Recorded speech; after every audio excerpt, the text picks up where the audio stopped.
বাংলায় নতুন সরকার গঠনের পর এবার বাইক চালকদের ওপর কিন্তু কড়াকড়িভাবেই যেটা দেখা যাচ্ছে, বাইক চালকদের ওপর কড়াকড়ি নির্দেশ জারি। হেলমেট ছাড়া বাইক চালানো যাবে না, এই নিয়েই কিন্তু দেখা যাচ্ছে বিভিন্ন জায়গায় জায়গায় কিন্তু প্রশাসন বাইক আরোহীদের, বাইক চালকদের কিন্তু সতর্ক করছেন। তেমনিও কিন্তু ডানকুনি পুলিশ প্রশাসনও কিন্তু বাইক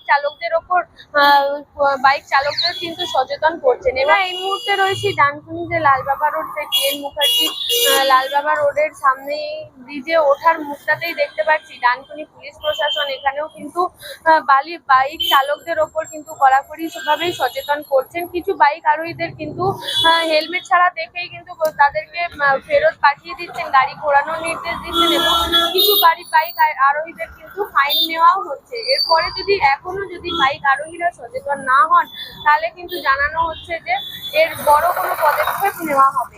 যে হেলমেট ছাড়া বাইরে বেরোনো যাবে না, তুমি বেরিয়েছো কেন?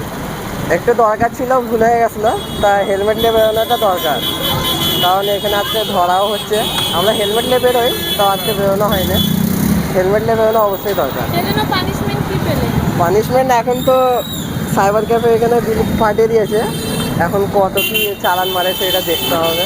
তা আগামী দিনে কি গাড়ি নিয়ে বেরোলে হেলমেট নিয়ে হ্যাঁ, হেলমেট তো অবশ্যই নিয়ে বেরোই, আজকে কোনো কারণে হেলমেটটা নিয়ে বেরোনো হয়নি। মানে পুলিশের এই কাজটা তো সত্যি ভালো, কারণ আজকে কোনো কিছু যদি দুর্ঘটনা ঘটে সেখানে হ্যাঁ, অবশ্যই হেলমেট নিয়ে বেরোলে সবসময় দরকার। কি নাম তোমার? আমার নাম ফারহান মল্লিক। কোথা থেকে আসছে? খানপুর। ডেলিভারি করছি, তাড়াহুড়ো করে বেরিয়ে গেছি, অর্ডার দিয়ে দিয়েছে, ওই জন্য নিতে বলি। হেলমেট তো দরকার, বলো। হেলমেট ছাড়া রাস্তায় বেরিয়েছে বাইক নিয়ে, যদি দুর্ঘটনা ঘটে কোথায় যাবে? এখানে যাবো, এই সূর্য সেননগর। কি নাম তোমার? ইন্দ্রজিৎ। বাড়ি? বাড়ি ডানকুনি। আগামীকাল থেকে হেলমেট পরবে? হ্যাঁ। আমারই ভুল, অবশ্যই আমি একজন গভর্নমেন্টের এমপ্লয়ি হয়েছি, তখন এটা তো পড়া উচিত ছিল। তো লোকালে চালাচ্ছি বলে সেটা পড়িনি, আমি ভুল করেছি। অবশ্যই এটা যখন চলছে নিশ্চয়ই পড়বে এবার থেকে। আমার নাম মিঠুন মল্লিক, আমি এখানকারই বাসিন্দা। তো এটা আমার সত্যিই খুব ভুল হয়েছে। তো এবার থেকে আমি চেষ্টা করবো সবসময় হেলমেটটাকে।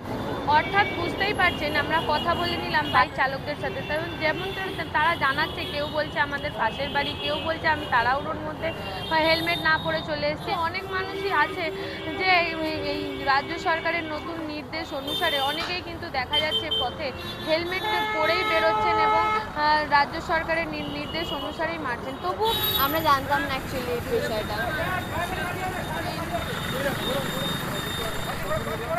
অর্থাৎ বুঝতেই পারছেন, নারী পুরুষ নির্বিশেষে প্রশাসন কিন্তু উভয়কেই সচেতন করছেন, মহিলারাও কিন্তু বাদ নেই এই বিষয়ে।